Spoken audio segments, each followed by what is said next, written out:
bana membre mbote nazana sengo mingi akuta na bino soso na mokolo malelo bipai pense bozuli bakwa kolanda émission na bino ngembo nazana sengo mingi ya koyembela bino mutu mosusu o azala pe ngembo na bomwana na ya ndimia ko partager na biso na bino expérience na ye ba fait vécu na ye ba anecdote na ye ya bolingo na ye na musique congolaise la musique congolaise benga ngomi rumba ndira yambeli bino mutu monene. Dans le côté de la figure emblématique de la communauté congolaise. Au Koko qui est dans le château où j'étais, sans y a Zawana.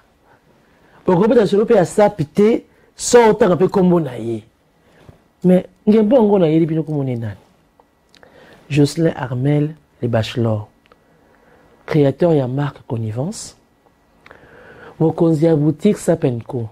Donc, tu as vu la connivence pour lui, il y a un grand sapeur. Mutumoko oya tomboli valeur ya elamba ya biso na motindo ya biso toninga kolata ana mikili ya poto. Mais le to betaka masolo sapte. Bien que ce qu'on a bomoni ka ninga lati wana vous comprendre que non ye côté ba couleur asakana kale. Mais et les mobali ki toko avandi biso awa aye ko pesa expérience na ye par rapport à Kingembo na ye. Yana ba ina bino yo pesa ko za na ndako so za bezo beta témoignage na yo. Ba fait vécu na yo. Ba anecdote rapprochement na on a artiste moko boy benga biso yaka plateau ezali yo peut te côté que l'autre mon oloba mais pour y aller là plateau na biso to mombeli ya papa bachelor Mbote Mama Shuna, merci beaucoup de m'avoir invité. En tout cas d'ailleurs que hier voilà on bato bana mina poto ba ko rappeler ko kota na lingalo ya biso makaza mingi te donc on moko ko kota na poto moko ba lingala boko comprendre que ko simba oya ngi partager na biso na mokolo manelo. Papa bachelor na bengi ongembo makosi te nazaka ngembo on peut pas être jeune sans zaka ngembo te hein biso ngala zaka ngembo ya période nini ko situer biso autant qui précocement beau nazapi beau na qui précocement ngembo et ma jeunesse commence en fait quand je quitte province moko Congo bako benga Djambala où j'étais avec papa je reviens à Brazza. Et ma mère a ma mère a cette chance-là de me demander, papa, je vais t'amener à Kin. Parce que moi, ma mère vivait à Kin, dans la zone de Kisasa. La rue Isoki. Voilà. Donc, quand j'arrive à Kin, ma mère, elle aimait la musique. Donc, dans la maison on était, il y avait déjà deux chaînes. Il y avait deux salons. Ouais, deux chaînes. Donc, il faut comprendre déjà l'univers dans lequel j'ai béni. Donc, maman achetait toutes les nouveautés qui sortaient. Parce que c'est quelqu'un qui a eu. Ah ouais. Donc, j'arrive à Kin. Ma mère voulait que Nathan à Kin. Mais arrivé à Kin, il y a observation. J'ai eu des grands frères qui venaient me prendre pour me manger souvent dans la répétition d'orchestre. Donc, quand je. Et belé. Donc, on a répété, on a répétition. Donc, maman, quand je comprends, c'est comme un master naïe. Mais Rose, maman, bien. Dès que maman. Maman, sa mère, que moi, je suis bien, je suis compliment. Mais dans ma mère, dans sa tête, elle a a compris très vite que moi, je suis à cause de la musicien. Et c'est à ce moment-là, ah oui, c'est très important parce que quand ma mère me raconte cette anecdote-là, bonjour maman là où tu es, ma mère a 81 ans. C'est une grande figure emblématique au Congo, surtout au plateau de 15 ans où j'ai grandi. Ma mère est ma rose, c'est une femme d'affaires. Donc, maman a compris que moi, à mes côtés, c'est la kin. Donc, maman a vendu tous ses biens. Tous ses biens à Kin pour revenir sur Brazza pour mieux m'encadrer. Peut-être que le moment venu, quelques années après. Voilà l'histoire. Donc, à Kin, j'étais déjà dans ma musique. Zaïko. Non, c'est-à-dire que en fait, musique, Zaïko, mon amour de la rumba, en tant que, pas Ngembo, mais en tant que mélomane, orchestre continental, déjà à l'époque. Ouais. Donc, quand vous êtes à Kin, vous ne pouvez pas être à Kin puis ne pas être bercé par la rumba congolaise. C'est une institution mondiale, le rumba d'Abisso. Tu comprends? Donc, quand je suis venu, tant que Zongi Brazza, et bien à Brazza, là, c'est la commune Mokolo. Donc, on a route CM2, donc on a 6e. Et là, Bongembo n'a pas bandi. C'est que Bongembo n'a pas bandi, j'étais dans la rue Sibiti. Il y a un orchestre, les grands frères connaîtront ceux de Brazza, un orchestre qu'on appelait Mondo Negro quoi la quoi. Le chef d'orchestre était Fidèle Zizé Botokoufwa, Monsieur Billy. Et il jouait dans un bar qu'on appelait Choisibar. Adolescent, c'est-à-dire que quand les parents dorment, bimi, la fenêtre, la sauter la fenêtre, annonce, nakosenga yo mwalikambo, ba monsieur Boni, bati yo motema. Ça c'est le monde négro quoi. Tu vois, ou bien Mélanie nini salio nazali koye bati. Donc ça c'est le monde négro quoi. Et grandissant, je monte au plateau de 15 ans chez ma mère et là c'est le Yemabé parce que là je commence à comprendre que la musique et moi nous formons qu'un. C'est mais des gens comme moi, Bachelor, la musique et moi, nous sommes un.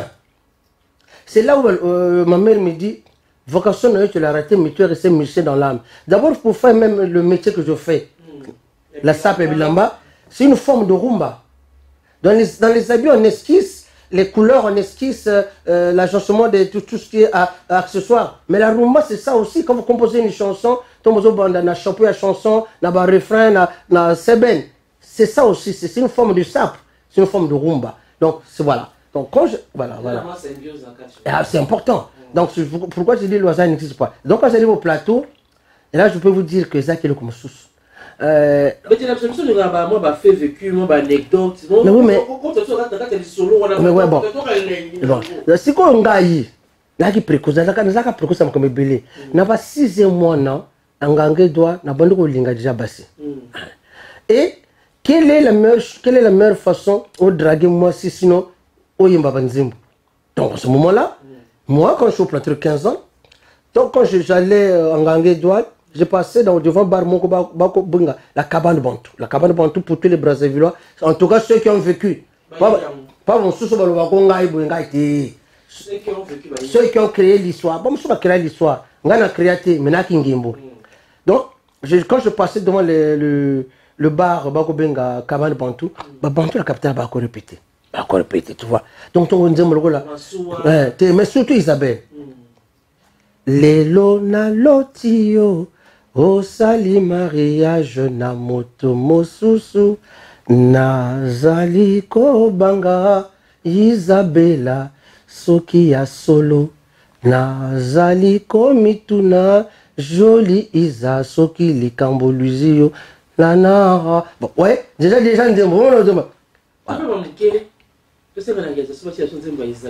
parce que la communauté congolaise et pas une chose mais en France, en Allemagne, en Belgique, les États-Unis, et dans le Congo, Brazzaville, même la Kinshasa, ce qu'on utilise pour Isabelle, ce qu'on va dans Kiti.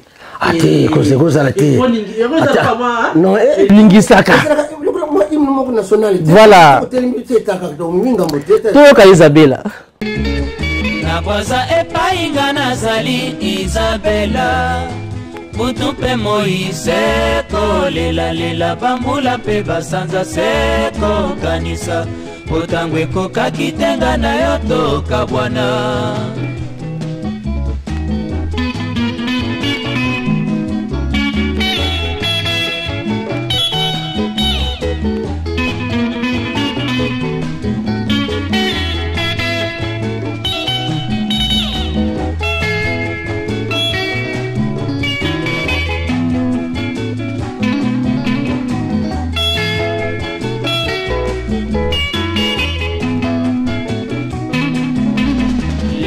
Na lokio osali mariage na moto mosusu nazali kobanga Isabella soki ya solo nazali komituna joli Isa soki likambo lizio nanaga.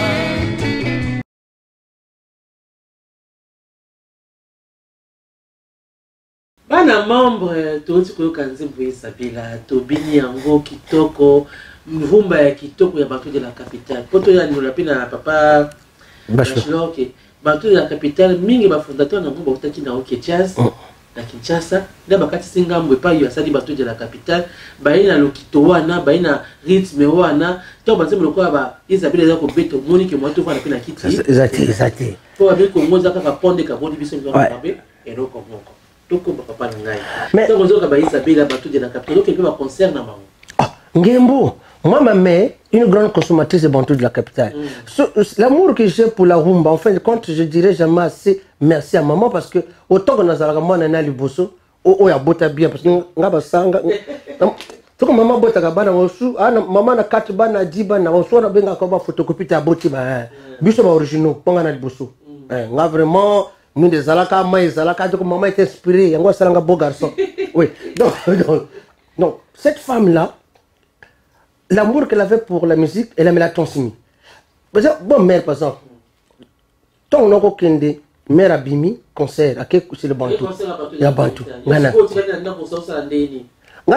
ce qu'on a comme na 6e, 5e, na koso lala. La maman, il se touche comme ça, non?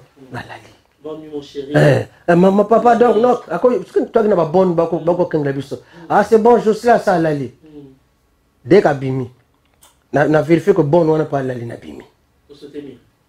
Na sauté mirko donc on a vu. On a été na clé, na clé. Donc na bimi. Na lantine na suko toi ba ponto zobeta. Ba zobeta ba chanson loko là ba mon trésor. Oui, ba ka mon trésor. Mon kilinde ba tentation mingio. O kanga ka motema chouchou nanga. Ça c'est la chanson de Vieux Cosmos. Donc ngai na zone montoari donc aujourd'hui la chanson Mon Trésor mais chantée par Kolo Nango ba Bantou de la capitale à l'époque au complet Cosmos Pamelo Koka Célestin donc toute l'ossature donc na babilo ko ba vieux esou ba dino malaki bon qui nani yango c'est qu'aujourd'hui quand je dis aux gens lorsque nous filme vous faites hein on y wala ngai bo yuna attends. Tu n'as jamais été un mot de ta vie? Comme disait ma voix là, comment tu m'as appris? Ma appris nini? Mais tu m'as appris non, mais tu ne fais pas. Tu as un concert. Tu as un concert. Tu as un concert.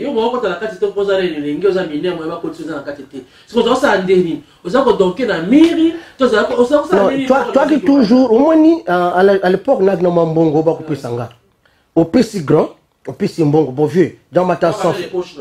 La PCA, il y a ce que tu as dit. Vous comprenez? Il y a ce secret de go. Na zotel la ninga zobina. Na zo mona mère ninga zobina. Na moni pe ninga zo draguer pe mère, vous comprenez? Mais la casse na zo là.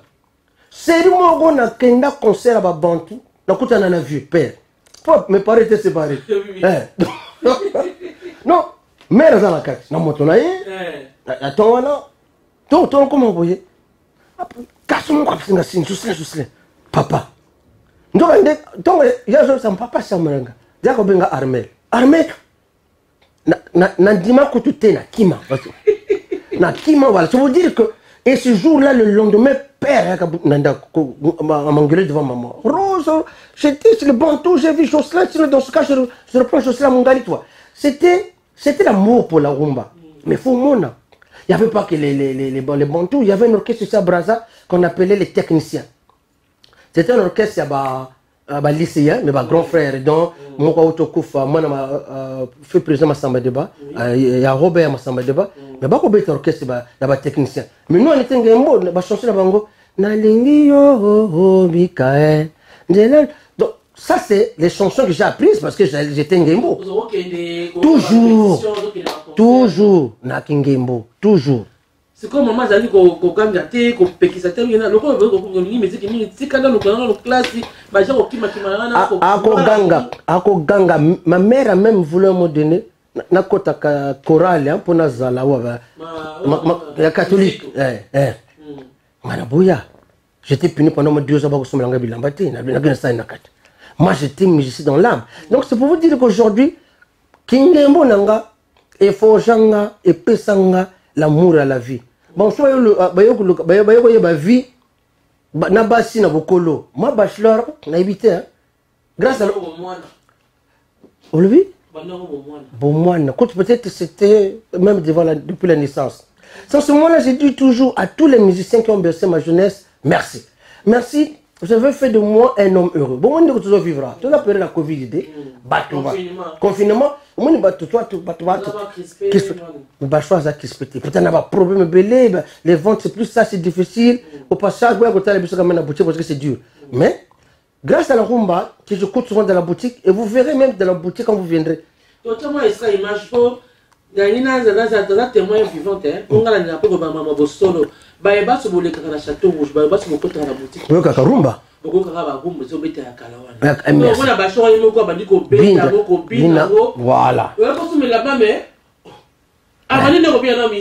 Voilà. C'est très important.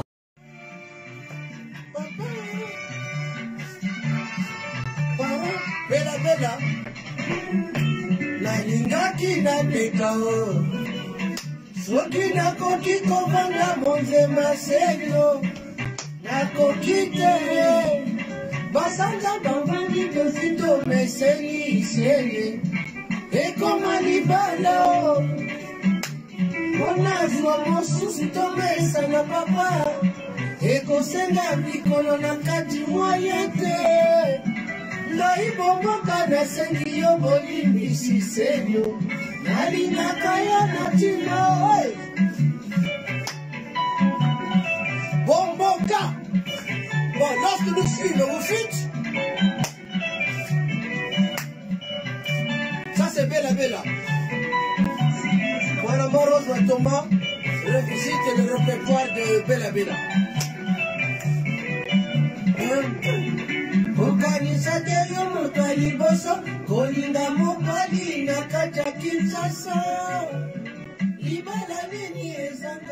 Non, la marque connivence que j'ai créée, c'est pour créer la connivence entre moi et les gens, et moi, la rumba et moi. Parce que la rumba, c'est quoi? C'est l'amour de la vie.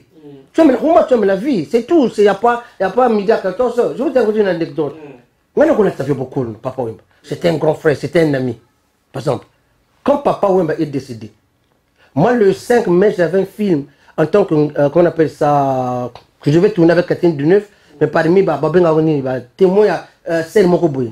Mais j'ai fait le choix d'aller à Kinshasa pour les obstacles du grand frère. Je suis allé à Kinshasa, tu vois l'hôtel Mokona, ma vue Manouakou, ma vue Bozi, ma vue Djuna Djanana, ma vue la Somme. C'est pour vous dire. Parce que le respect que j'ai pour la rumba ne pouvait pas faire que vieux Wanangana Roulat, je fais son dernier habilleur. Bogota la chanson naïe ariné dans le maître d'école, Moulat Singa. Comme vous allez voir la chanson Kebo, le blazer, Moulat Singa, c'était un grand frère qui avait toujours chanté Bachla, t'es petit, frère, qui ça petit, on a aidé au petit. Je comprends. Parce que c'est l'amour de la rumba qui a fait que ce grand frère, avant de mourir, il venait à Château-Rouge. Les images sont là. Donc, Ngaï, pour la rumba, bon, je suis là, on appelle la Kalanga, mais la Sambe la musicien, l'amour de la vie. Et j'ai dit souvent à ceux qui n'ont pas connu la rumba, allez découvrir cette danse-là, cette musique-là. Elle est autre chose. Elle est autre chose. Makasi, parce que moi je veux dire une chose, grâce à ma mère, je peux te chanter Balazer. Lelo nakanisi yo mingi jani, nase ya kuicho na bandinde koloto. Yo lalisi moto na lipekananga. Olobelinga liloba na mwa likukuma dizwano ndoto ya kwiti o mawami nanyango.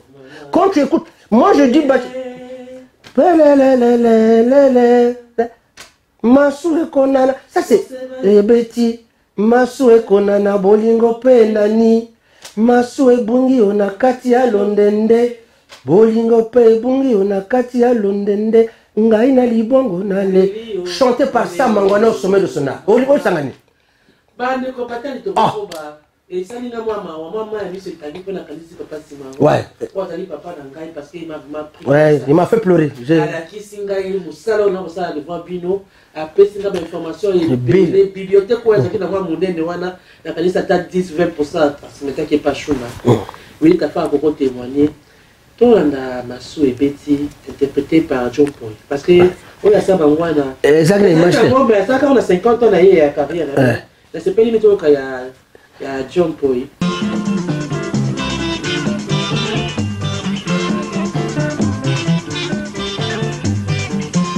Chérie, okende ke madame mbole oh.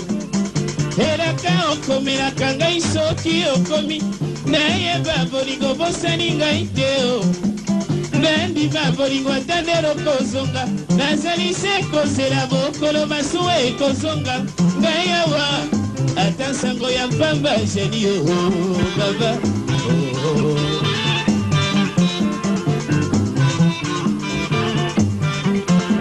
Ebele mosido ekati ngambo oh. Batiti kontiola babate kontiola kasi bolingo nanga enani sekonana. Nazali se kozela bokolo masuwa ekozonga.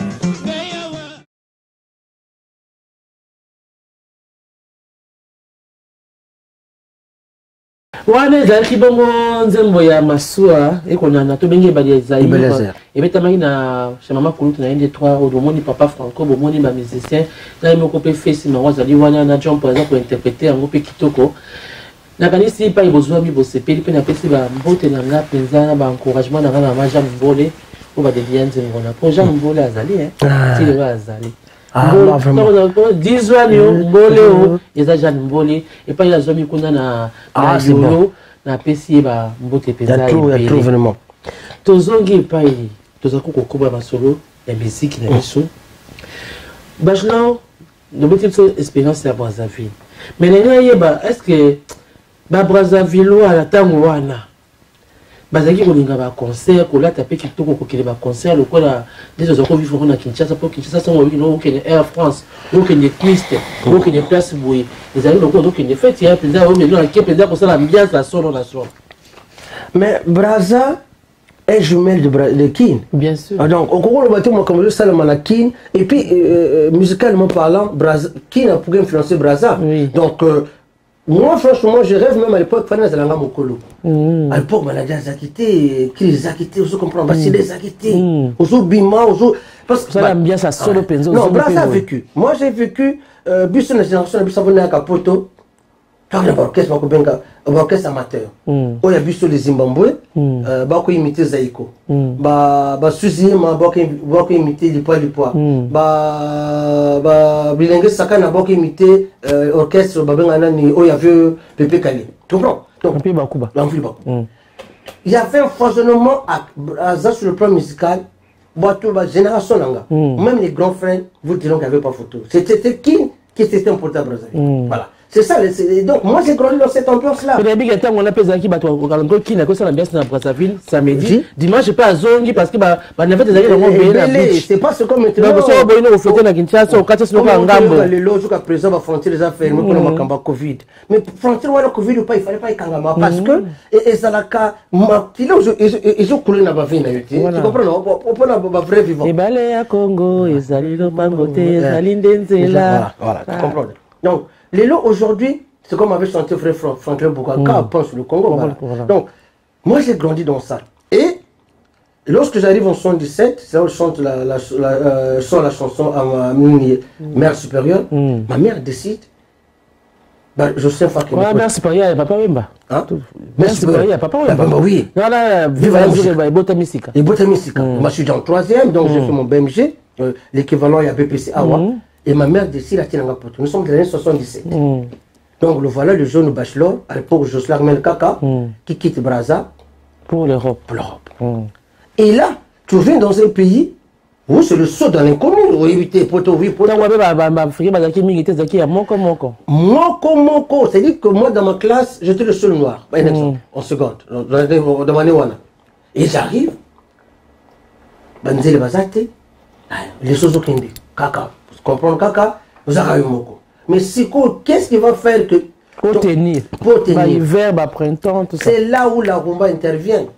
Mon mère a tiré la pour préparer en rentrée dans ma chaîne musicale. Oui, oui. Mes amis, ils peuvent témoigner. J'ai vécu dans un 9 mètres carrés, mais t'as les bacs à ta chaîne. N'a aucun de la FNAC.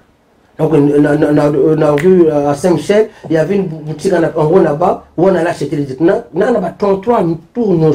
Et sans ce moment-là, J'ai écouté encore tous les reportages, j'ai écouté à Brazza, ma chanson qu'on a Christine. Christina. Voilà Rochero. Rochero. Kanisa moke nyonso olobi na ngai. Olobi na luka kisi pona zuwa mbongo. Peto balana. Ngai na kokoka te ya solo Christina. La vie oyanga ya bomwana. Nalingi yo ya solo Christina. Nakamati décision. Nakosala mikolo pona bosana yo moi. Vous comprenez? Tozo la kati émission Ngimbo, tozo vivre ba témoignage ba fait vécu ya bachelor. Mais tant qu'on a musique au biso lingaka wana bana mamba. Est-ce que vous côté kaka ndenge wana? Non, faut ça maman, tout ça. Faut Christina, peut on bina biso to bina pe. Mais quand même bongo. Yali kamote? To ka Christina. Christina, nakosenga na yo bosana nga. Nasali nyonso ekoki. Mpoto sangana na mariage.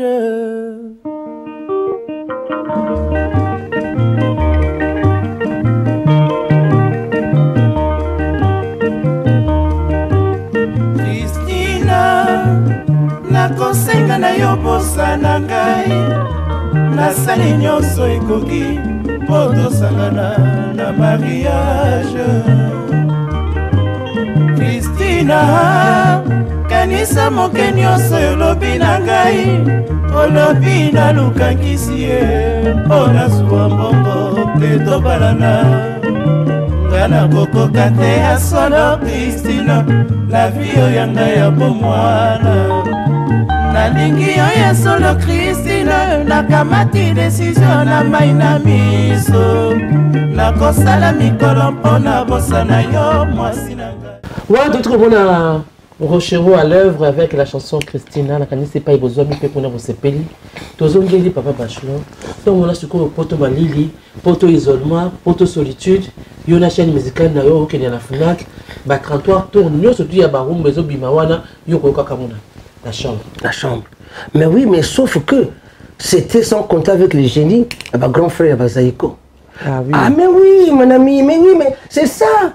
Je dirais jamais dans ma vie, je sors. Après, Azali, merci. Zaïko commence à s'inviter. J'ai un ami qui est maintenant expert comptable à Matadi. Georges Matondo. Tout le temps, on est à fac, on a Paris 12 critères.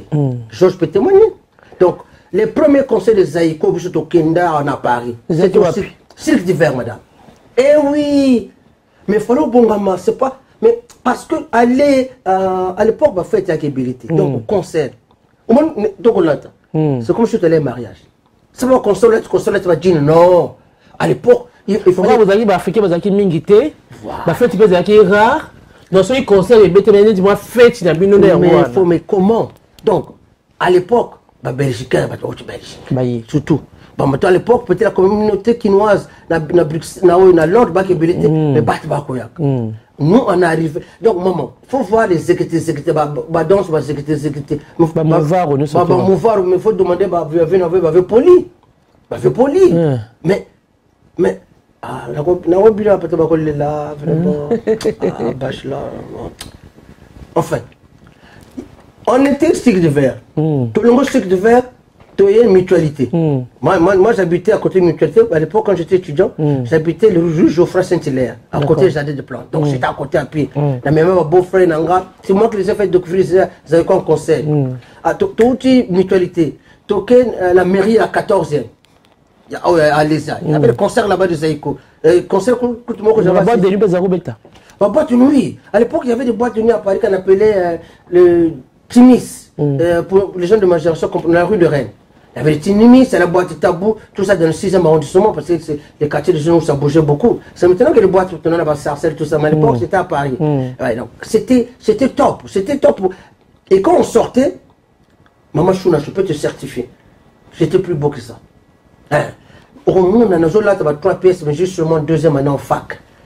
Donc, au côté, ma boutique fin de série, donc, on a lati. Je vais avec les copines. Et là, vous voyez Zaïko, ils ont but dans ces exécutés. La génération n'a pas eu mais oui, mais comment? Et puis, ce n'est pas les orchestres, maintenant, comme à Barita. C'est-à-dire, annoncer à 20h, comme à 2h. Non, non, non. Je vous garantis. C'était à l'heure à l'époque. Peut-être, peut-être ça qui. Marie Bossois comme un poteau. Donc, ils voulaient faire comme à 10h, j'ai 10h. Bako bandana l'heure. Bako bandana l'heure. bah il y a pas joué retard bon comme le star il est quand maintenant à l'époque vraiment retard ça quitté parce que les vrais ça peuvent témoigner donc il y a aussi une boîte qu'on appelait Opera Night vers Opéra dans ta brasa pour nos vacances donc on a conseil moi qu'on a une amie qui fait partie de ma famille Nelly Kamanga aujourd'hui ta série à ba Banzaki et Bende Banzaki et Bende mais comment on appelle Nelly Kamanga et moi tout matin à Pojom donc Togobina ici à droite par exemple Lengilenga ici Vejosa là-bas Tomata bon Togobina zekete la Pojom mais comment mais je suis un bon danseur parce que c'est ça qui fait qu'aujourd'hui nous Bayoza Kapoto on se vivre poto à bien la rumba est de beaucoup. La rumba, faut dire merci aux musiciens parce que malgré la solitude, malgré la petite mésentente qu'on a eue, mais la musique a permis de rendre notre séjour en Europe voilà, agréable. Parce que moi, je peux dire que j'ai bénéficié des bienfaits de la rumba à l'étranger. Tu comprends? Donc, quand tu as grandi dans ce contexte-là, tu te rends compte que ton Bozo Bima, tu dis waouh! C'est là où je dirais merci aux héros qui ont quitté Bruxelles qui sont venus à Paris. Bon, moi, tu as même un mouvement à Paris. Nous, on arrive mais bien sûr! Toi, va bien? En série 8, tu vas dans les années 80, c'était un peu Malili. Oh! Exact, Malili. Pour la frontière, ce sont les Quinois qui ont quitté Bruxelles, qui ont ramené, ce que moi je dirais toujours, la joie dans Paris. Pour ton habit, il y a années 77, 78, 79, c'est-à-dire du côté de la musique chez toi. On ça la fête, maintenant on va fête Epic Sami, mais nous à l'époque, on faisait les fêtes, mais parce que c'est les a quittés. Par contre, c'est les a quittés. Tu comprends? Donc c'est ça qui a fait que, lorsque les Quinois ont ramené cette joie de vivre à Paris, eh bien, Bisso Baoyo, tu comment comprendre que Bango, ils ont compris la vie. Et bah Mimi, concert, bah Mimi Banganda. Donc pour tout ce qui est Banganda, tout ce qui est musique.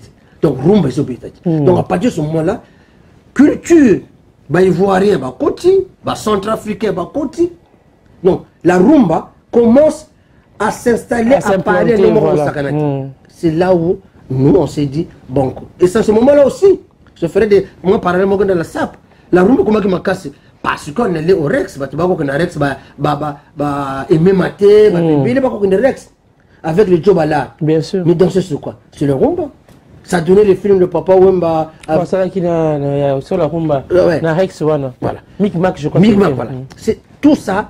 Ça donnait grâce à la rumba. Les Papa Wemba se sont invités dedans. Papa Wemba commence l'émission avec la TF1 des savanes. Voilà. C'est ça l'histoire de Paris avec la rumba. Tu vas voir nos Papa Wemba, Nabilili, un grand frère. Jour après, ensemble bien signé Rocco Mantino. Oya Serutier, Grifango, Gianfranco Ferre, Grifango, Gianmarco Vanturi, Grifango, Arrigo Poverie, Grifango, Marite François Giraud, Grifango, Tokyo Kumanga, Grifango, Chemise à Boulevard, Grifango, Oya Germain, Papa Fiotti. Jimmy Westone, Oya la Yoseri, Vala Westone, Kankale, Kagere, Akandele, Mitarambo, Natoya Nakinyo.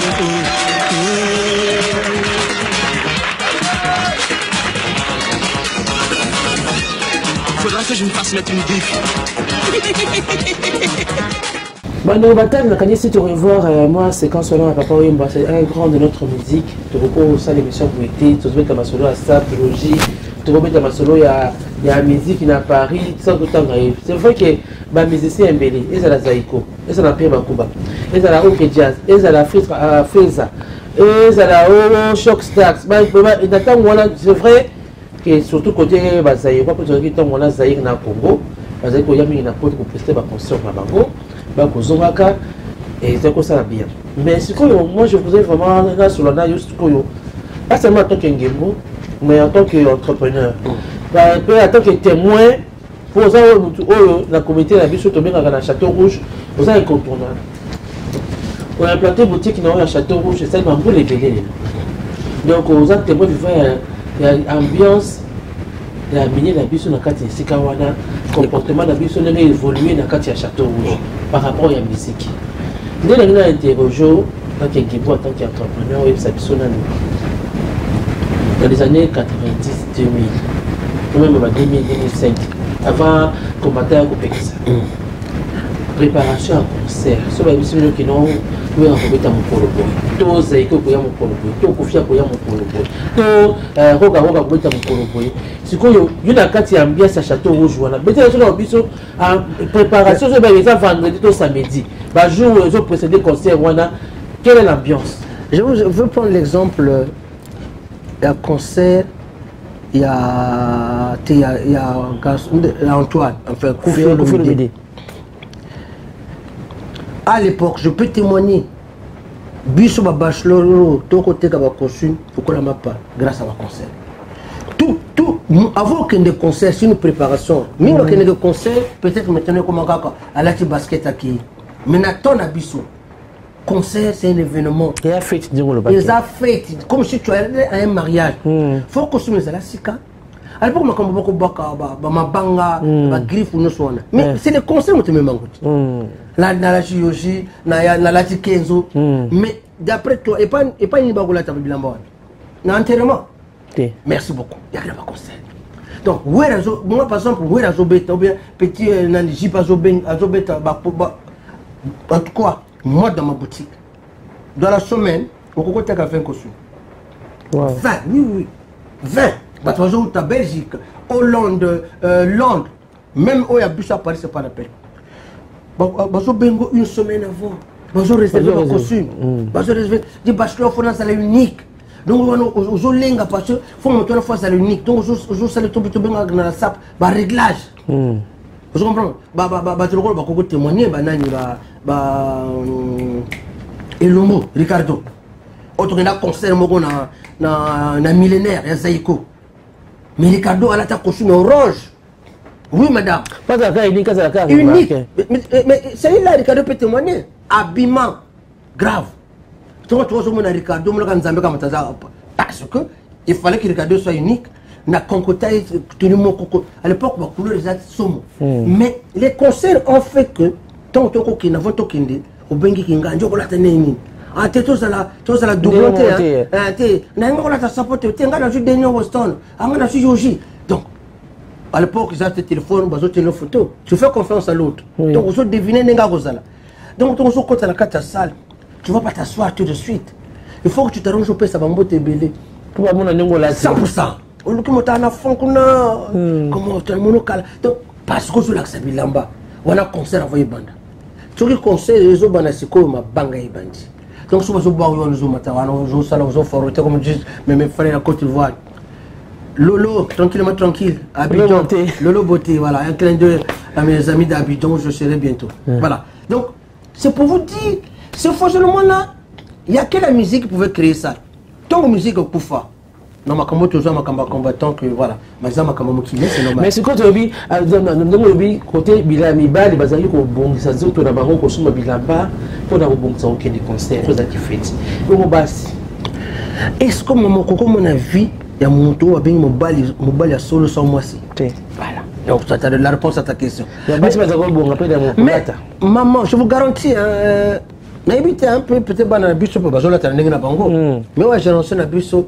La soif de la consommation existait. À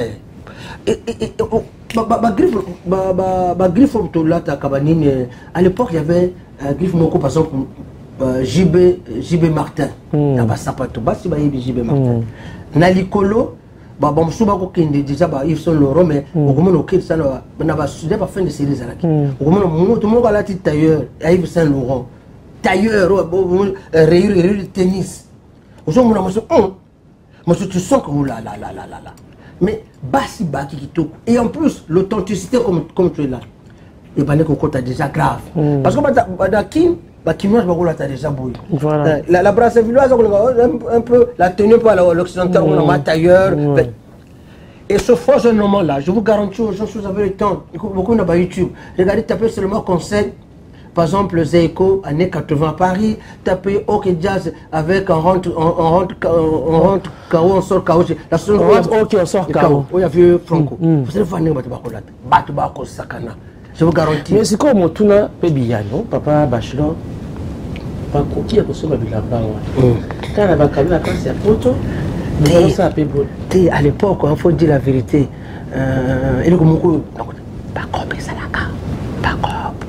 pas comme. Moi, ngai nakina kuzumuka utoke ne paso na kutanga kombote komena ko sala ko na ye dak étudiant à José bon à peso pour peso Pascal donc 500 francs mais je peso 2 1000 francs bachelor quand 1000 francs français ça qui me rebelle ébélé à l'époque c'est ça que pour toi l'hôtel à l'époque tu comprends ça la kaka bana mai bakota.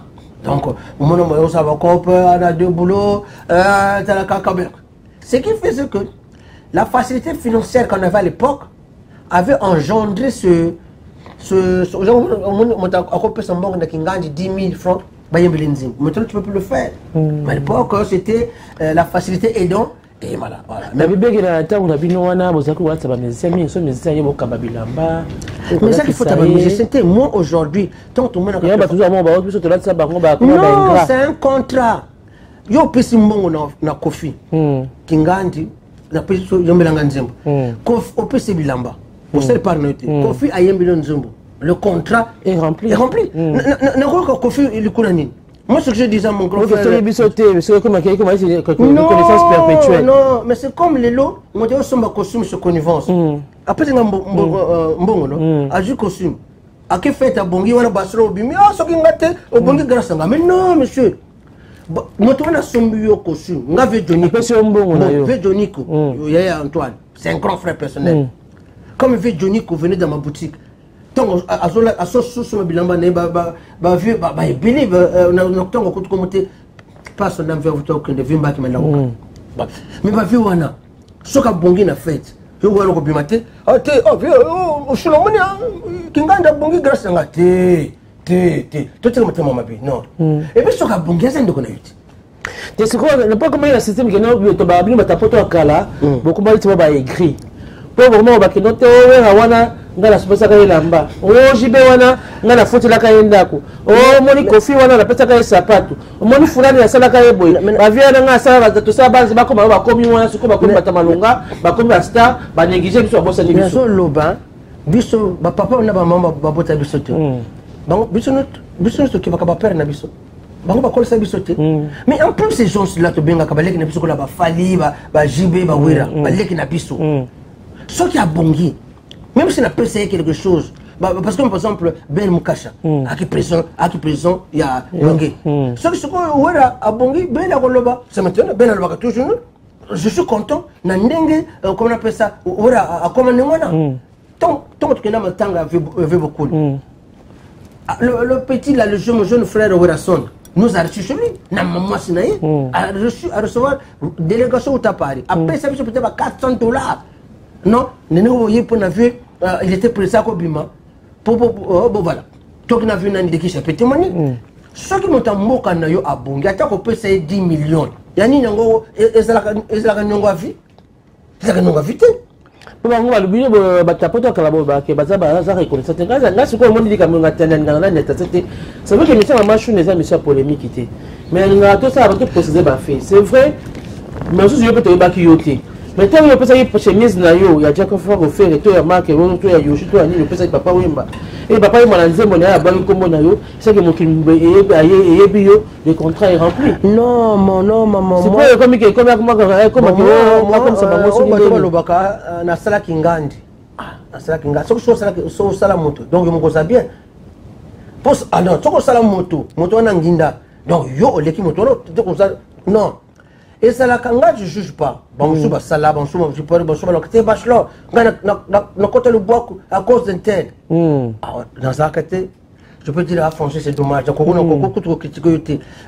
Mais tout tika et le baka et zo sala que ah Kingandi non tout ça famille moko ngana za l'association Congo Sebene par exemple ngana lela quand vieux Simora kufa musique tira ko beta matin tout na vieux quand ani bouma musique beta matin pour la ligne beta matin mais beta matin parce que une organisation na biso mais il faut dire un baobab comme ça qui tombe en plein Paris biso na Madeleine dans l'église musique beta matin mais vetango vieux Madilo akufa musique beta matin biso de côté ça ngai bachor comme ça c'est normal donc aujourd'hui nous avons souhaité le col là namboka pe makambozo bonga nango to zonga et pas être zala kama moke to za bana mboka moko to solo là to tika musique zonga mamoke baza ba père de famille ma mère de famille toujours sama kamarumba ti to ko sala ma digression na photo sur ngoma machuna et ça la ganga passi pourtant au moni ba un frère un ami qui vient de partir Papi Kanza ba sala kombo na mboko au moni c'est le mot que tu as dit, tout ça, c'est compliqué. Tout ça là, tout ça, bomoko, tout musique zunga, parce que c'est quoi, ils vont mettre la place à Paris, les Nigériens, tout ça. Tout le monde est africain. Mais puis, c'est le compère leadership pour toi qui n'engo. Voilà, c'est ça que tu mais parce que il y avait beaucoup de travail, puis la musique qui va conseiller, je vais faire un concert côté quand il y a pour l'acheter basse, pour bongi, beaucoup concert, mobile, pour ça l'ambiance, besoin. Mais contrepartie, il y a le Kouana. Moi, Diamba, tout le monde Kamango pour les moi, Mougoulou, Bala Bassi, Bakouli, Koufaka, Bala musicien. Oui, c'est ça qui va travers le belé. Je touche du bois, je vais présenter mon connaissance à sali pour le côté. Ça me fait 44 ans en France. Oh, cette année, ça fait 44 ans en France. Ce qui, moi, quand je continue dans la famille, dans le bâté, moi, on a 6, il y avait un volok. Attends, peut-être, biso moko toko bima, toko surveiller banana bisoté. Ou bien, toko loba, na côté ndako, depuis na côté ndako, na côté betaka masolo ya Josa, masolo il y avait beaucoup, moi, on n'a pas koluka. Mais beaucoup, n'a wana. Ce que yo tu conseilles, tu fais ton rôle de parent. Autant que si banana yo à 18h, 20h que nous là. Non, c'est nous qui avons ramené cette pagaille là. Il y a un conseil qu'on a biso. On doit pas se définir. Nous sommes parents, tous amis faut. Nous sommes parents, peut ton méma. Tu comprends non? Ton méma musique naka. Donc moi na pe akolinga, alanda oh papa zo sala, oh maman zo sala. Abaso yemandjemo ba yimi maman na ye, ba yimi papa na ye. Ya usani. Yibsanga. C'est bon. Non. Mais quand même, dans la musique, c'est parce que vous avez pour la maman Mikanda, tout ça, bon. Oui, la beauté, maman, le tort est partagé. Non, le tort est partagé. Mais Johnny, baby Sabana wate. Mais awa, les nains exatés, sauce pour exatés, baby on est politique technique exaté, ba film X, tout côté dans beaucoup donc français, nous sommes comment Rocco Siffredi. Ah non, arrêtez. Non. Eza Bissou.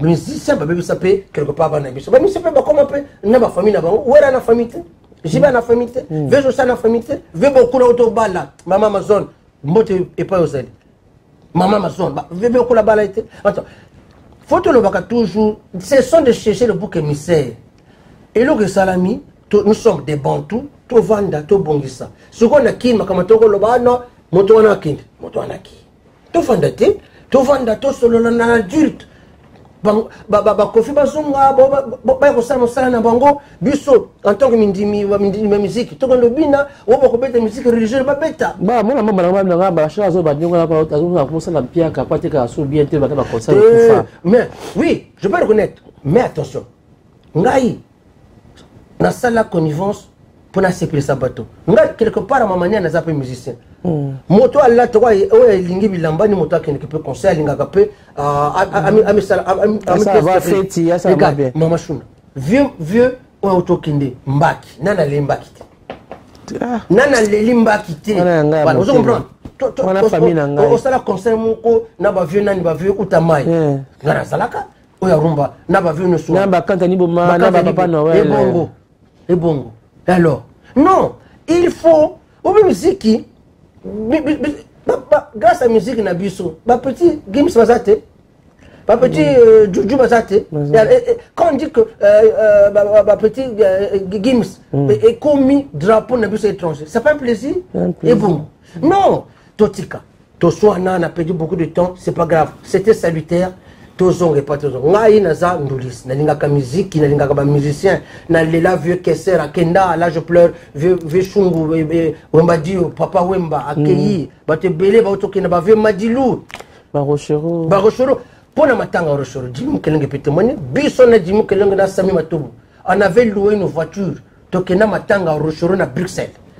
Oui madame, tokenda matanga Rochero na Bruxelles, to vanda table moko na vieux Kamangana Mateta, vieux Joski. Soko lingi mutoto ko quitter Paris, okende ko babenga nini matanga na Bruxelles. C'est ça l'amour que j'ai pour la rumba et ça kanga passi tant musique nanga bato baso o baseli que bendele ko ya mamo ke isabiso moko. C'est ça que je dis non, revenons un peu là où nous étions tout solo là. Hein? Bati londole oyebi kama de petit frère. Il faut que bino bashuna mon pas vous allez tout ça la bomoko ngai c'est vrai que depuis que musique kinda il y a une certaine magie qui a disparu à Paris motako sabisoté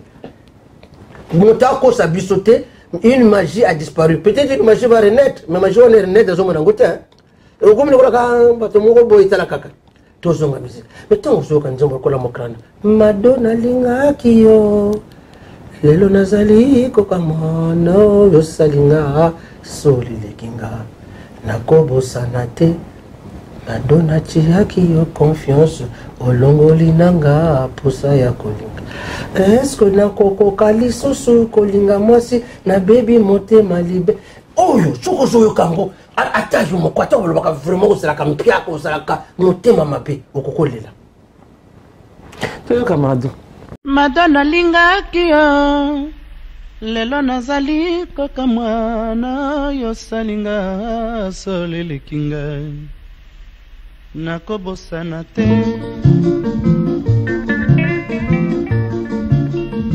Madonna tiaki yo confiance olongoli nanga posa ya kolinga eske nakokoka lisusu kolinga mwasi na bebi motema libela anzame Mado ayebi sekele na ngai ya nzoto nazali kobanga mingi te totikana banguna na bambanda nyonso tolelisaki bakomi lelo yo Mado koseka biso komoto wapi ye sheri Mado lobi bazalaki kokumisa biso bana membre télévision eza likamangonga parce que kitoko me ngonga eza be likamangonga poto kene pe na postukisana papa bachelor nakanisi comprendre le point de vue na ye nalobaka mission na ngeza misa polémique te ngemi ozali expérience yo vivre na musique na bamusicien e eloko nini apporte na bomoi na yo mosusu azalaka boye soki oyoki nzembo bandi kolela kanisi natongaa mama nanga na nzembo mosusu soki nzembo nabalaka na nzembo mosusu oyoki nzembo nzembo na epoko nazalaka na internat nzembo na nzembo erapelaka histoire moko mais bien sûr histoire moko boye donc pe ndenge eza wana ye abeti oyo papa oyo ye avivre pe oyo azala posa esalema yo soki mpo olingi ntongo na yo mpe obeti ya yo ozo comprendre papa bachelor oui maman musique ezonga toboyi te mais est ce que oza na kanisike soki tozongisi musique na poto ekozala so ndenge ezalaka kala elobongo wana te parce que babadive bapolitere mingi napesi lelo motima mbote epai ya zone mpo le président de tous les producteurs ya Paris Factor TV mais misala mingi ekufa tobi bien conseil ezalaki obeni moko besoin permettre bacoiffeur permettre bato ya bilamba ekopermettre bato ya misala ebele bazwa lomeya na bango afanse baconcert mais ntango mpe ekufi makambo mpe ekufi mais basociété wana ekanga eza basociété azosala baimage gilet d'or gilet d'or mpe mosusu obenge nani ade image okosala baposter dinda mais pourquoi je le dis parce que nous les deux Congos on n'a pas fait l'exégèse de comment on appelle ça les pertes que ça a engendré dans notre communauté économiquement parlant parce que c'était bilé kanga bon sikoyo pandémie et yo bakisa malikolo musique et kanga ezozonga te ezozonga dimi pandémie yepa yo pesa ye couche to kosuka wapi ba chômeur za belé sikoyo to mona kaka to loba quand même soki pandémie oyo ezosalaka babachelor vraiment makambo so nazoloba mama ozo nazokende kufungola kiva boutique ozoteka te bino bozotalanga bozoloba nini nandeko na bino naleki na bino naya na bino nakusa na bino bozosepelaka ngai On m'a dit, Gary Lafayette, mon gars, 1 mois, 2 mois, ils ont apporté. Ils ont leur sécurité financière, mais pas Babisso. Bon, voilà, on veut poser la France, donc, on peut poser une entreprise normale,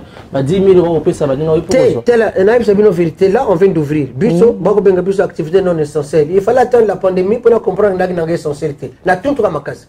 Un bachelor ne peut pas être non essentiel. Un bon garçon comme moi, moi je suis essentiel. Pour même mais babi boutique n'a pas la maison non essentiel. Non, mais ce qui est bien, moi je suis non essentiel. Par ricochet, pour ça non essentiel. La tout à ma case. Non, non, essentiel. Non, il faut que tout le monde, la pandémie, ait toujours un masse. Ah, masse, on a. Musique qui est peut-être, bakanga, bakoma na passe, mais la pandémie, bakosani. Tout ça, le génie créatif africain, le génie créatif quinois, les Arabes. Le génie créatif quinois, les Arabes. Fouille bima. Maintenant, quand on crée un modèle économique à la hauteur de notre génie, là, tout ça m'a yélé. Tout ça m'a yélé.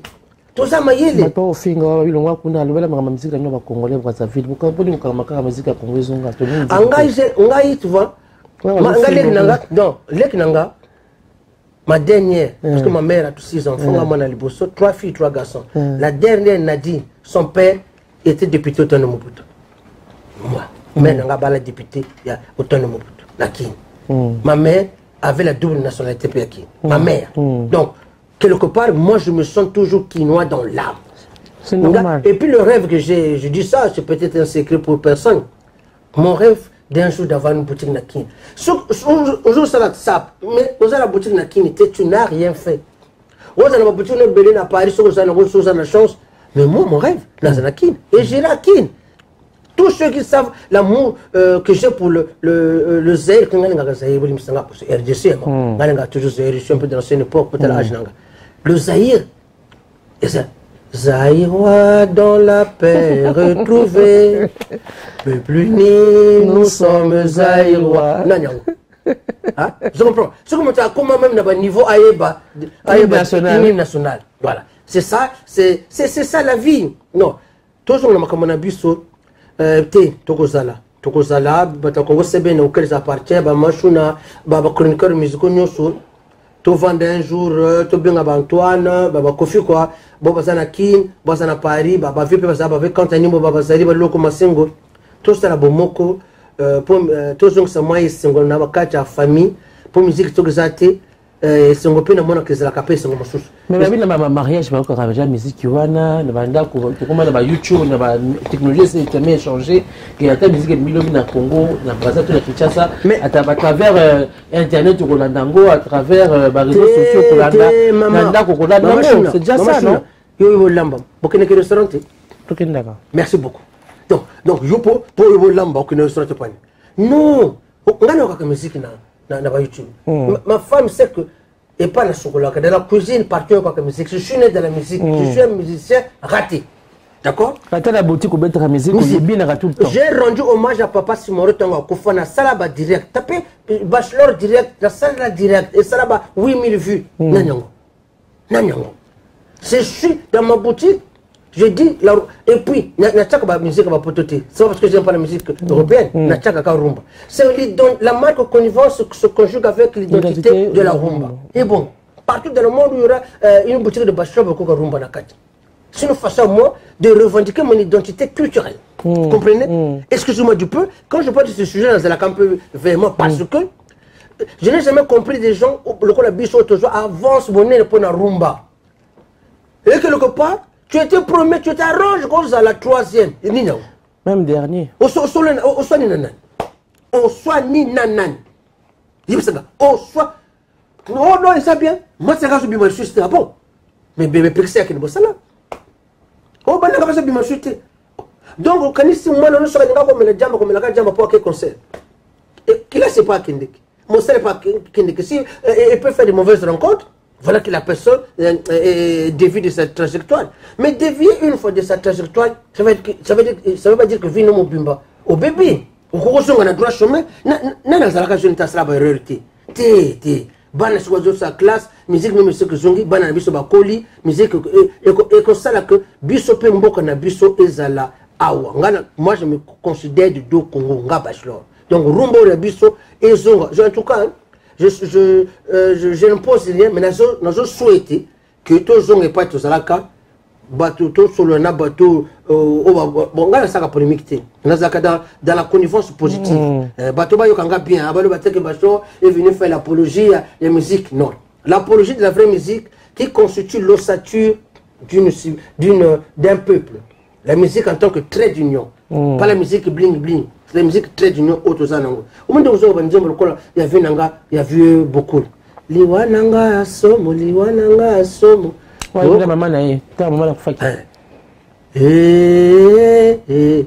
bobo melinga adamu na komi mwana mawa nachikalisi na eva bokolinga lelo yo soki nazala c'est des choses il fait beaucoup la kinda mais l'autre jour qu'il fait beaucoup ça me fait ça frisson quand j'étais chez elle ndako na ina ma vieux na babenga nani vieux manoaku na vieux mavola somo on sur la maman en zone à l'époque Jules Massouaka à côté je peux témoigner maman en zone avant ma belle toujours sur aujourd'hui que il y a un vide dans la maison un baobab est parti baba n'a besoin de ça n'a besoin de faire beaucoup personne vous comprenez moi je côtoie des baobabs comme ça et que ngai mutona qui ne défendent pas musique ou sala vous comprenez pas peut-être va falloir barrer parce non tout ce que bloque on a tout ça là bango pas ça là erreur mais bien sûr tout ça là erreur faut pas considérer que parce que maintenant nous sommes en France comme par hasard tout comme bassin non tout ça peut bassinter bien sûr peut bassinter faut qu'on arrive à ça donc là bango bassinter tout va bassinter donc on peut s'entendre entre bateau bassinter voilà ce que mon souhait en tant que consommateur de la rumba et défenseur de la rumba maman. Nakanisi, le papa bachelor est petit métier mais à bateau. Et qui peut-être à l'avenir proche, de se prendre en charge. Babi, et c'est quand la communication, les alliés, dialogue, les alliés, le comment vous êtes encore à Malamou. La revendication, les alliés qui est noble pour la combattant, il faut le grouper. Ah, ça, oui. Les alliés, la revendication noble, mais au fil des années, ça fait plus de 10 ans en gros. Ah, 10 ans déjà 10 ans déjà, parce que. Il connaît que la revendication, on tous va trouver la solution en gros. Juste le bazar au bar. On a comme ça ce petit c'est qui est dès que vous avez vu vraiment la canne sur tous les c'est moi est-ce que vous avez des kanaté mais est-ce que vous avez oublié son année avec canne moi pas forcément est-ce que qu'on changer mon tindo tena ba on va prendre conscience là tu vas toujours conscience que tout de changer mon tindo peut être monter c'est de trouver tout le terrain d'entente ça c'est que ça la canne ça madame alors c'est pour le papa bachelor to sukawana na pesi matondo mingi na commission pe na remercier ndemo de meko ya na plateau na biso tout solo là et c'était parce que la canisse de beti kaka un dixième peut-être un quart de masolo na ibele ko ba ngembo masolo za ibele mais plateau na biso za kaka pour les to ko benza ko pe malasima par rapport à basije moko ciblé pe bien déterminé merci maman na canisse ko ya pe ko manyola ko manyola lingala pour te ba ngembo ba sepe ba na membre papa bien sûr ya na biso yo pe na nda numéro ya woni tandani na se so ko na waya ko ba benga peyaka tokutana na yo ensuite l'autre ceux qui voilà maintenant papa bachelor merci maman Chouna merci beaucoup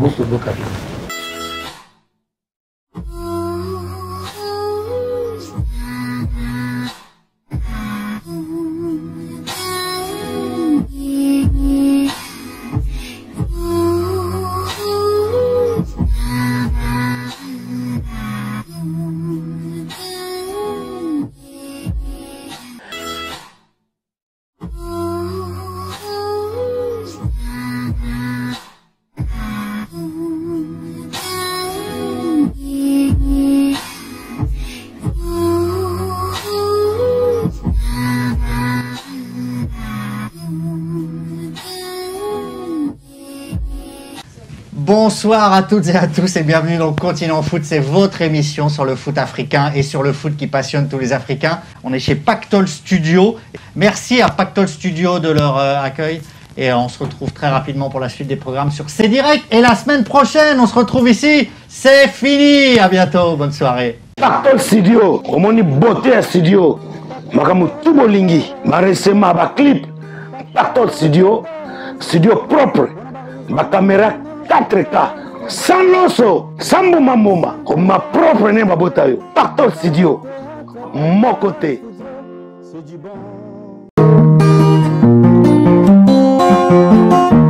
Pactol Studio, Patol Studio.